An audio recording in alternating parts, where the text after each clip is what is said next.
Before we start on Donald Trump's latest battle with the United Kingdom, I think we should just update everyone on a bit of breaking news on the Martin Blake case. Just to remind everybody, we've been covering this for the past couple of days. Martin Blake is the armed officer who was cleared of murder after he shot and killed Chris Cabba. There's obviously been an outcry following Martin Blake's exoneration. He was found not guilty of murder. And now Yvette Cooper, the Home Secretary, has announced that she is going to introduce a presumption of anonymity for firearms officers facing criminal proceedings. And that comes, as we have learnt, that Mr. Blake has now got a £10,000 bounty on his head. He can't go back to his home. Obviously, the shooting sparked a huge amount of unrest, particularly among Chris Cabba's family and indeed the black community, complaining that this may have been race-related.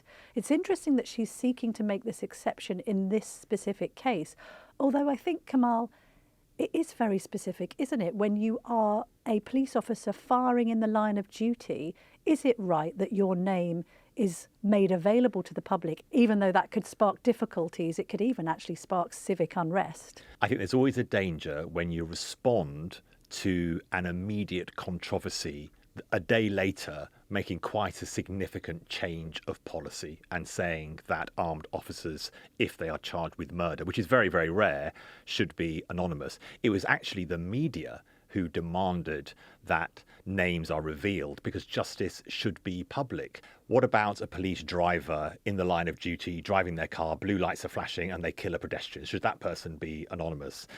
Is there a special carve out for the police? That should be the same for people accused of rape. I think once you start on this route, you have to take some care. And the fact that Yvette Cooper, the Home Secretary, has responded so quickly always, I think, is a worry, because has she really thought it through? Has the Home Office thought it through? And have they consulted with the justice system, the media, we who report on these things and bring court cases to the public? Is this the right way forward? No doubt we'll have more to say on this case in the coming days and weeks, Kamal. I know we've covered it a lot already, but my goodness, it's sparked quite a national debate, hasn't it? Now, speaking of controversies, this is interesting, isn't it? This is Labour now at war with Donald Trump after its head of operations put something on social media, put something on LinkedIn, basically inviting Labour activists to go and campaign for Kamala Harris. 100 Labour staff are already out there, but this was a plea for people to go out to North Carolina. The tag on the message on LinkedIn, which has now been deleted, was "Let's show the Democrats how to win elections." Initially, it looked like a bit of a storm in a teacup, but it's now brewed into this almighty disagreement because Donald Trump has filed a legal complaint to the US Federal Election Commission, accusing Labour of, quotes, blatant election interference. And what's interesting for us, looking out onto this newsroom, is that the Telegraph has had a little role in this, because our esteemed colleagues Dom Penner and Tony Diver, who you'll be familiar with because they make regular appearances on the Daily Tea, they wrote the initial story about the LinkedIn post, and they have now been cited in this legal documentation. So we asked Dom Penner to talk us through how this story has just snowballed. So last Thursday, we got wind of a LinkedIn post which was doing the rounds. It was written by Sophia Patel, who is Labour's head of operations. She was saying that she had almost 100 Labour staff, past and present, going out to the US to campaign for the Democrats in key swing states. And Patel's post promised to sort housing for 10 more Labour volunteers to go out to North Carolina. We put this to Labour, who said these are trips for individuals going in a personal capacity, not organised or funded by the party, and that accommodation was being sorted by Democrat volunteers, all rather distancing themselves from that original post, and Patel's account has now disappeared. So I found the story. My brilliant colleague Tony Diver, the Telegraph's US editor, he garnered some reaction from Republicans who think that the whole thing is outrageous. And then Tony wrote a follow-up story which moved things on a bit. He spoke to some legal experts in America, and they basically suggested that Labour may have broken US electoral law. So it all prompted quite a backlash, both here with criticism from Reform UK and from some Tories, and also over in the States.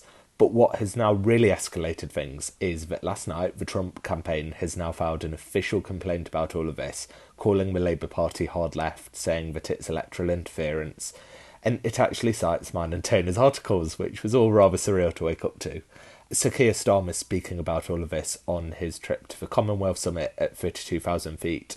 He insists it's nothing out of the ordinary, but with the US election literally just under 2 weeks away, it will be very, very interesting to see where this complaint goes. So looking forward to Dom Penner and Tony Diver giving evidence in this case, Yeah, probably imagine. with Donald Trump. That'll be a moment to wait for. As Dom mentioned, the Prime Minister has been asked about this already on his way to Samoa for the Commonwealth Heads of Government Summit. He said that Labour volunteers have gone over pretty much every election, which is very true. Labour loves the Democrats. People shouldn't forget that the relationship between the Labour Party in the UK and the Democrats in the US is incredibly strong. There's almost like a love affair. If you think back to the 1990s and Clinton and Blair, it really cemented the idea, if only Labour is always praying for a Democrat president and a Labour PM working together, thinking of those days of the 1990s when Clinton and Blair were able to work together. And Starmer went on to say they're doing it in their spare time, they're doing it as volunteers, they're staying, I think is doing quite a lot of work there, just in case they're not. He's given him the wriggle room. They're staying, I think, with other volunteers over there. He was asked as well about whether, again, this jeopardised his relationships with Donald Trump, who's of course now the favourite to win the election, although it is very, very tight, the polls. And the Prime Minister said to that question, no, pointing out that the two had had dinner together at Trump Tower in New York last month. I think that was at the time of the United Nations General Assembly. Just on that, I think, the original LinkedIn post said, we will sort your housing. So there's a little bit of confusion because this is a potential breach if the Labour Party have been funding people's flights and their accommodation out in the US. There's no evidence so far that that has actually happened. And our journalists have been told that it's understood that these trips are for individuals in a personal capacity, funded by themselves and in their own time. They're not organised or funded by the party, we are told. And the accommodation is being arranged by volunteers campaigning for the Democrats, which is apparently fairly common for political parties when hosting international volunteers. So, we have witnessed in the past, haven't we, many different politicians going out and campaigning perhaps on the other side. Most recently, Liz Truss. She went out to Washington. She addressed the Heritage Foundation. In that kind of situation, you would expect her to self-fund that trip and not to have that money coming from Tory coffers. All the time, the register of interest is full of different trips by MPs. What makes this slightly complicated, Kamal, is that it's been advertised by the head of Labour's operations. So that's somebody in a working role for Labour. But to be fair, anyone who hit the streets between May the 22nd and July the 4th this year in the UK might be affiliated to the Labour Party, might not be, might just like the look of Kamala Harris, might see that advert and think, well, I'm a lefty, I'm quite happy to go out and campaign for the Democrats. Is there necessarily anything wrong with it? I suppose it's convenient for the Republicans to blow this all up. Yeah, I think if I had a dead cat, I'd throw it on the table because the fact is, making it into an official legal complaint means that there are lots of other things we're not talking about, which maybe we should be talking about. There is a $1,000 limit on travel expenses. So if there has been a breach, it may well be a minor one, but certainly Donald Trump, let's put it this way, has won on the politics. What are we all talking about today? Donald Trump saying foreign interference of a UK government, the Brits are coming, they're almost refighting the American Civil War. And of course, it means that other controversies are not being spoken about. I'm reminded of Ronald Reagan, who said famously, what are the most scary 9 words that you can say in politics? And they were, I'm here from the government and I'm here to help. Yeah. You could say that here, I'm here from Labour and I'm here to help. Given that Labour have had a pretty appalling first 100 days, the fact they're going to now go over and try and support Kamala Harris, and Trump has quite successfully portrayed Labour as hard left or far left. And in America, of course, Labour is much further left than the Democrats are in America. So it makes Donald Trump's point that Kamala Harris is more secretly left than she's portraying, because she's trying to fight for all those marginal voters, which is really important. We know, of course, this is the difference, isn't it, between opposition and government. We've talked about this so many times. In opposition, Labour was far too loose-lipped and put far too little thought into the future.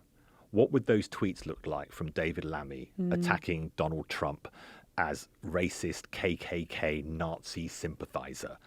What is that going to look like when Ed Miliband, and obviously Lammy now is the foreign secretary, Ed Miliband saying that the idea that we have shared values with a racist, misogynistic, self-confessed groper beggars belief. That was in 2016. Lammy made the points about Nazi sympathizer in 2017. There's a sort of naivety there in doing things like that when you are preparing for government. Because I'm actually sure that in the end, Starmer, if Donald Trump wins, Starmer will have to have a working relationship with him. And Donald Trump will have a working relationship with the UK as an ally in Europe and NATO, etc. But nevertheless, it makes the government again look naive and look a little bit infantile. A couple of things. I just do think we need a bit of proportionality. Yes. I mean, talking about foreign interference as if, Abigail from the Islington constituency Labour Party flying over to Michigan and stuffing a few leaflets through a few doors or getting a few badges to people on the street is the same as Vladimir Putin is clearly faintly ridiculous. We need to be quite careful there. And also, as I say, all the things we're not talking about, which I would imagine are possibly more significant in America in terms of which way is the election going to go. We've had the news that Elon Musk is donating £75 million to the Trump campaign. Handy. But also, really importantly, I think here, in terms of very rich, mostly men, but very rich men really dominating the debate, political debate, and getting out the vote in America. Bill Gates, obviously the founder of Microsoft, multi-billionaire, he has donated, and I think this is the first time that Bill Gates has made this level of donation, $50 million to Kamala Harris's campaign. Another thing we're not talking about, John Kelly, the retired Marine general who was Donald Trump's White House chief of staff, he's come in saying that the former president fits, and I quote, into the general definition of fascist and wanted the kind of generals Hitler had. I mean, there are so many things we could be talking about. It's probably quite useful for Donald Trump to be talking about this. I just think we need to keep it in proportion. It's such a gift to Trump, all this. I mean, I'm also just looking back. You mentioned some of the quotes there from Lammy. Ed Miliband actually decided to describe him as a, quote, absolute moron in 2016. I mean, why? That's always going to come back to haunt you. There's something really unprofessional about that approach. A lot of these criticisms only play into the MAGA, the Make America Great Again fan base, by the way, because they position Trump as someone who is against the rest of the world. So it only strengthens his position in many respects.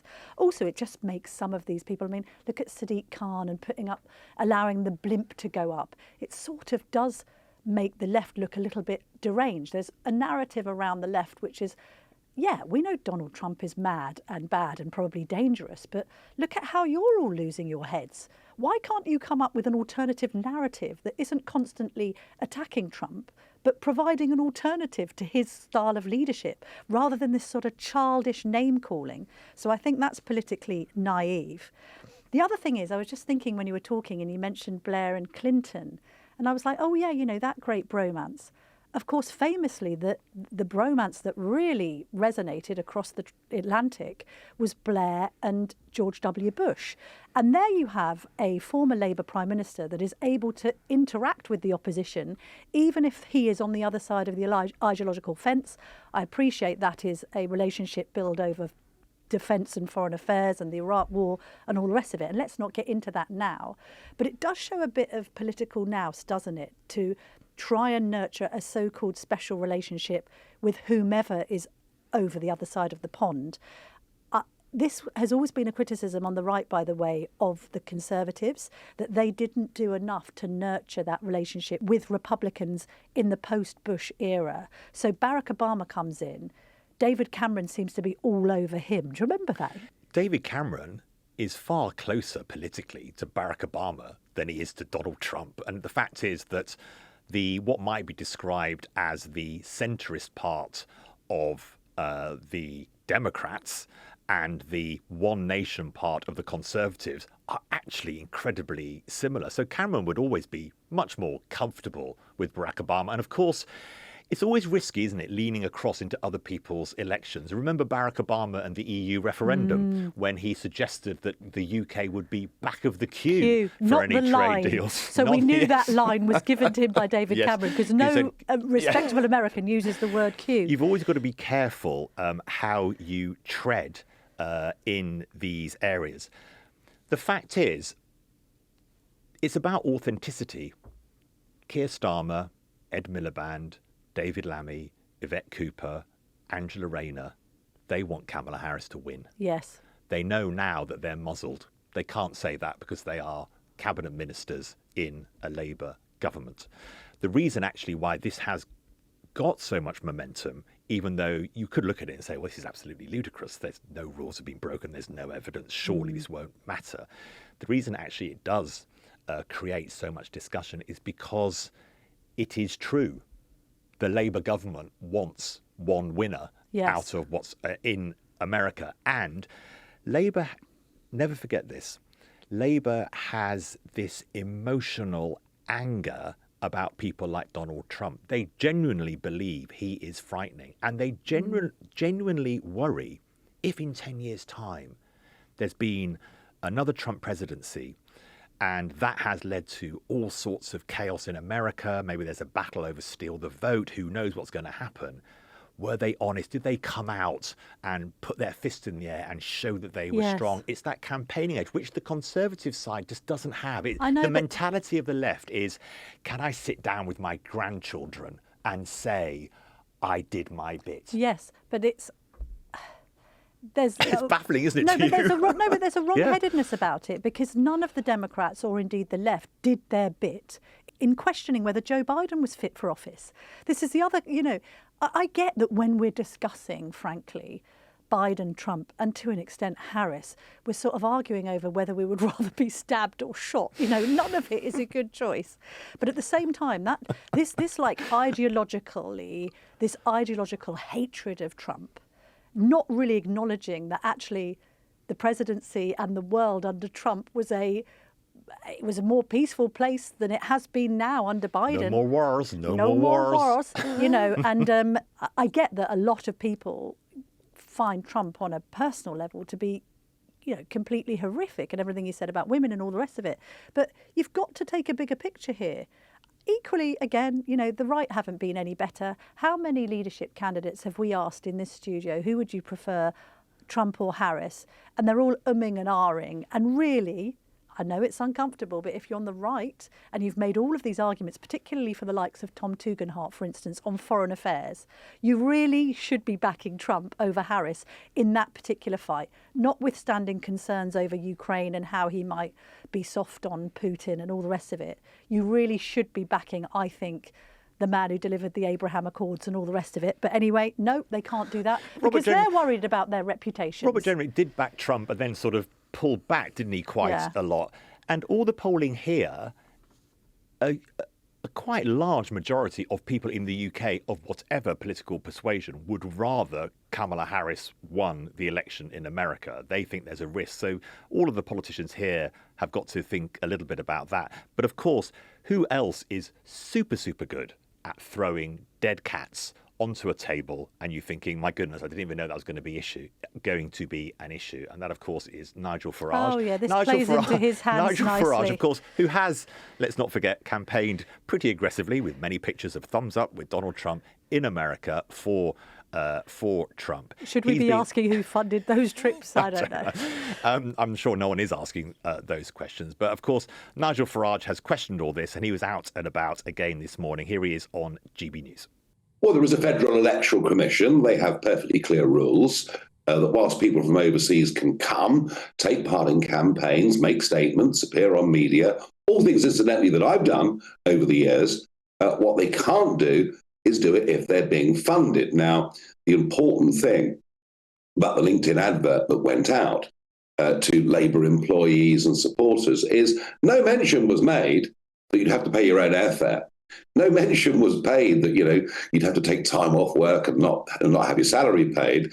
And of course, on top of that, they were told free accommodation would be provided. If you take that at face value, it is a very clear breach of American electoral law. And that is what the Trump campaign are complaining about. And remember, of course, that they themselves have been accused by the Democrats endlessly of being backed by Russia, something that turned out to be totally false. What that tells us, Kamal, I don't know, but obviously both are synonymous with their blonde hair and their penchant for womenizing and generally honey monstering all over the world. So maybe there's just a kinship there. And throwing dead cats on tables exactly. with monotonous regularity.